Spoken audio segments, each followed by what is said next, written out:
সৰু বাচ্চাৰ পৰা ডাঙৰ মানুহলৈকে কিন্তু এই আলু ভাজিটো পছন্দৰ নহয়নে আমাৰ ঘৰতো সকলোৰে পছন্দৰ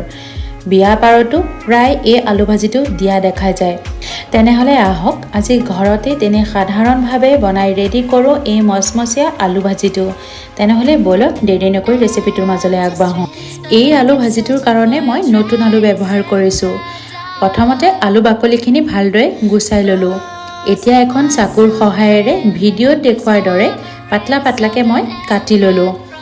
আৰু ইতিমধ্যে মই গুটেইখিনি ধুনিয়াকে কাটি ললো এতিয়া মই আলু পিস কিটুকু এপিস এপিসকে জাব দি দীঘল দীঘলকে মিহি মিহিকে কাটি লম যেনে ধৰণে ভিডিঅ'ত দেখাইছো ঠিক সেইদৰে মই ধুনিয়াকে গুটেইখিনি আলু কাটি ললো মিহি মিহি কৰি আপোনালোকৰ তাত যদি কিবা মেচিন থাকে সেই মেচিনৰ সহায়েৰে কাটিব পাৰে মোৰ তাত যেতুকে নাছিলে হেহে হাতে দি ধুনিয়াকে কাটি ললো আনফালে এটা মই বাউলত পানী লৈ ললো এতিয়া আলুখিনি অকণ সময় কাৰণে মই পানীত ভিজাই থৈ দিম এনেদৰে ৰাখিলে আলুখিনিও কলা নপৰে আৰু আলুৰ যেটো চেক থাকে হেতু গুছি যায় বেছি সময় কাৰণে নহয় 5-10 মিনিটৰ কাৰণে মই ভিজাই থলো তাৰ পাছতে মই 3-4 বাৰ ভালদৰে আলুখিনি ধুই ললো এতিয়া এখন গামোচাত আলুখিনি লৈ পেলাই মই এক্সট্ৰা যিখিনি পানী আছে সেইখিনি টুকি লম আপোনালোকে গামোচা হওক কিচেন টাৱাল হওক টিস্যু হওক যিকোনো সহায়েৰে আলুৰ এক্সট্ৰা পানীখিনি টুকি লব পাৰিব যদিহে পানীখিনি টুকি নলয় তেতিয়া কিন্তু ভাজোতে গালে তেলটো ফুটি আহিব আৰু লগতে কিন্তু ক্ৰিস্পিও নহব আনফালে মই কেৰাহীত তেল গৰম হ'বৰ কাৰণে বহাই দিলো আৰু গৰম গৰম তেলত এতিয়া মই কাটি লোৱা আলুখিনি দি ধুনিয়াকে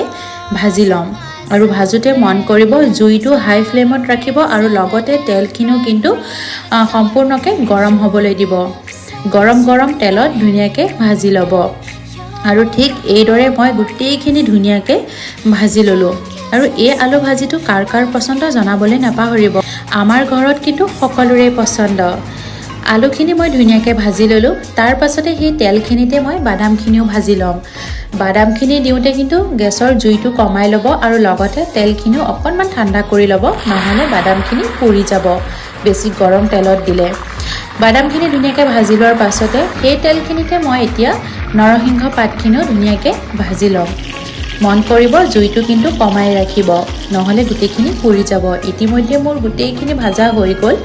এতিয়া মই ইয়াতে মিলাম বগা নিমখ আৰু লগতে কলা নিমখ ইয়াত আৰু মই বেলেগ একোৱে ব্যৱহাৰ নকৰো এই গুটেইখিনি দি ধুনিয়াকে মিলাই ললো আৰু এছক আলু ভাজি ৰেডি হৈ গল তেনেহলে আজিলৈ আহো যদি আজি মোৰ এই ৰেচিপি ভিডিওটো ভাল লাগিলে লাইক এটা কৰি দিব আকৌ এটা ৰেচিপিৰ সৈতে আপোনালোকৰ ওচৰত হাজিৰ হ'ম মই থ্যাংক ইউ বাই বাই